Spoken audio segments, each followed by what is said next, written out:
دوستو، جیسا کہ ہم نے لاس اسلامک ہسٹری کی پچھلے کچھ ایپیسوڈز میں مسلمانوں کے زوال کے بارے میں سنا۔ اگر یہ کہا جائے تو غلط نہیں ہوگا کہ مسلمانوں کی زوال کی سب سے بڑی وجہ یہ تھی کہ مسلمانوں نے مغرب کی ہر چیز کو اپنانا شروع کر دیا، یہ بغیر سوچے کہ اس کے کیا نقصانات ہوں گے۔ ہم نے پچھلے حصوں میں سنا کہ کیسے سلطنت عثمانیہ میں ینگ ترکس یعنی ایک روشن خیال گروپ کی حکومت آئی، اور اس کے بعد سلطنت عثمانیہ یعنی ترکی میں اسلام کو بالکل پیچھے دھکیل دیا گیا۔ دوستو، یہ مثال صرف ترکی میں نہیں تھی، بلکہ عرب کے ہر علاقے، ہندوستان، ہر جگہ مسلمانوں نے مغرب کی سویلائزیشن کو اپنانے کی کوشش کی۔ اسی دوران مسلمانوں کے اندر کچھ ایسی شخصیات اٹھیں جنہوں نے دوبارہ اسلامک ریوائول کے لیے کام کرنا شروع کیا۔ ان میں سے سب سے پہلی شخصیت محمد بن عبد الوہاب کی تھی۔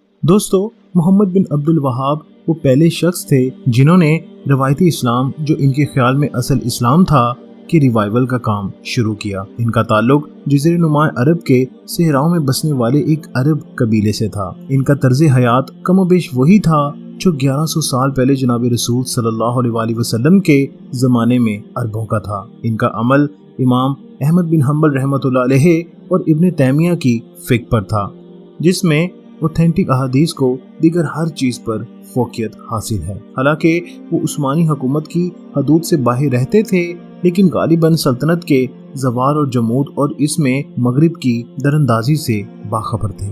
ان کے نزدیک اس صورتحال کی وجہ یہ تھی کہ مسلمانوں نے اسلام پر اس طرح عمل کرنا چھوڑ دیا تھا جس طرح آپ صلی اللہ علیہ وآلہ وسلم اور صحابہ اکرام رضوان اللہ اجمعین کیا کرتے تھے۔ انہوں نے صوفیوں، شیعوں اور روشن خیال پسندوں پر تلخ تنقید شروع کر دی کہ یہ لوگ اصل اسلام میں غیر اسلامی عمل یعنی بدعتوں کے ذمہ دار ہیں۔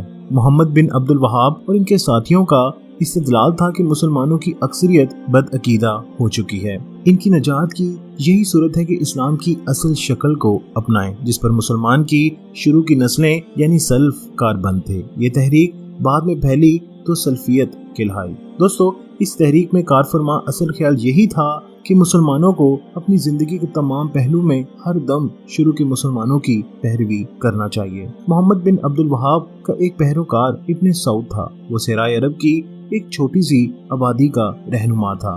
سعود نے اپنے زیر اثر علاقے پھیلانے کے لیے محمد بن عبد الوہاب سے مدد مانگی۔ طے پایا کہ مدد کے عوض ابن سعود خالص اسلام کے متعلق ان کے خیالات اپنی حکومت میں رائج کریں گے۔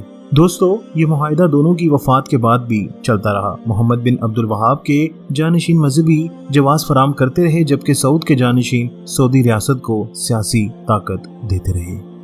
اگر سعودی ریاست تیز رفتاری سے نہ پھیلتی تو سلفی اثرات غالباً صحرائے عرب تک ہی محدود رہتے۔ 19ویں صدی کے شروع تک سعودی جزیرہ نما عرب کے وسیع علاقے فتح کر چکے تھے، ان میں مکہ اور مدینہ بھی شامل تھا، مگر انہیں 20 سال بعد ہی مقدس شہروں سے نکال دیا گیا۔ لیکن وہ دنیا بھر سے آنے والے حاجیوں میں اپنا پیغام پھیلاتے رہے۔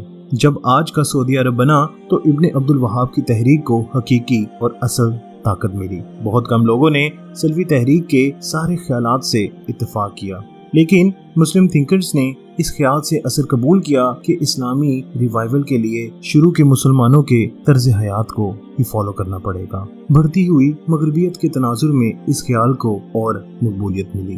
دوستو، آگے مشرق میں اورنگزیب کے بعد کا ہندوستان بے اتفاقی اور عدم استحکام کا شکار تھا۔ وہاں ایک اور عالم دین کا نام شاہ ولی اللہ تھا۔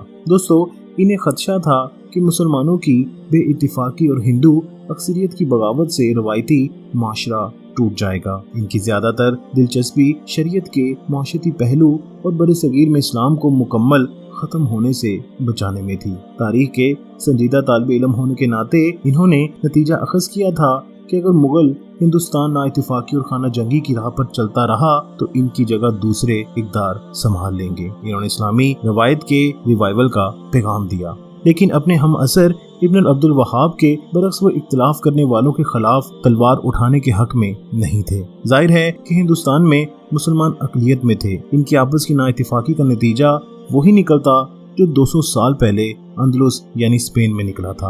ابن عبد الوہاب کے برعکس انہوں نے مختلف روایات، خیالات اور نسلوں کو اسلام کے جھنڈے تلے جمع کرنے کا پیغام دیا۔ اس طرح ہندوستان میں اسلام کی سیاسی قوت کے زوال کی رفتار بہرحال کم کی جا سکتی تھی۔ اگلی صدی میں مغل تو ختم ہو گئے، لیکن اسلام پر مبنی شاہ ولی اللہ کی فلسفی نے برصغیر میں ایک اہم علمی کردار ادا کیا۔ جب بھی مسلم طبقہ بالا میں پھیلتے مغربی اثرات اور بڑھتی ہوئی ہندو سیاسی طاقت کی بات ہوئی تو شاہ ولی اللہ کا حوالہ ضرور آیا۔ دوستو، سارے تھنکرز مغربی تھاٹس کے خلاف نہیں تھے۔ ان میں سے کچھ نے مغرب کے کچھ تھاٹس کو مسلمانوں کے لیے فائدہ مند سمجھا اور انہیں روایتی اسلام کے ساتھ ہم آہنگ کرنے کے لیے بھی کام کیا۔ 19ویں صدی کے آخر سے لے کر 20ویں صدی کے شروع تک برطانوی قبضے کے دوران مصر اسلامی روایات اور مغربی سامراجیت کے درمیان سرحد کا کام کرتا رہا۔ 12ویں صدی میں صلاح الدین ایوبی کی بدولت سنی ادارہ بن جانے والی قاہرہ کی یونیورسٹی اسلامی افکار کی درس اور تدریس کا اہم مرکز چلی آ رہی تھی، لیکن اب یہ مصری علمی مزاج پر غالب نہیں رہی تھی۔ سیاسی اور معاشرتی ہر دو اعتبار سے یورپی اثرات پورے مصری معاشرے میں پھیل چکے تھے۔ اس منظر کی بڑی وجہ محمد علی اور ان کے جانشینوں کی ریفارمز تھی۔ ایک مصری اسکول ٹیچر حسن البنا نے مغربی تھاٹس اور روایتی اسلامی اقدار کو باہم اکٹھا کرنے کے لیے کام کیا۔ حسن البنا کی تنظیم اخوان المسلمین نے عرب قومیت پرستی میں اسلامی اقدار اور معاشرتی ایکٹیویزم شامل کرنے کے لیے کام کیا۔ مصری معاشرے کے سب طبقات تک رسائی پانے اور انہیں اپنی زندگی اسلام کے مطابق گزارنے کا حوصلہ دینے کے لیے اخوان المسلمین نے اسکول، ہسپتال اور معاشرتی فلاحی ادارے قائم کیے۔ دوستو، اخوان المسلمین نے مغربی علوم اور تنظیمی تصورات تو قبول کر لیے، لیکن لادینیت کو مسترد کر دیا۔ اسلامی روایات اور مغربی ماڈرنزم کے ساتھ ساتھ فکری نظام مصر میں بہت مقبول ہوا، لیکن عرب دنیا اور بالخصوص مصر میں سخت لادینی قومیت پرستی کے ہاتھوں اخوان کو عصروں تک زیر عتاب رہنا پڑا۔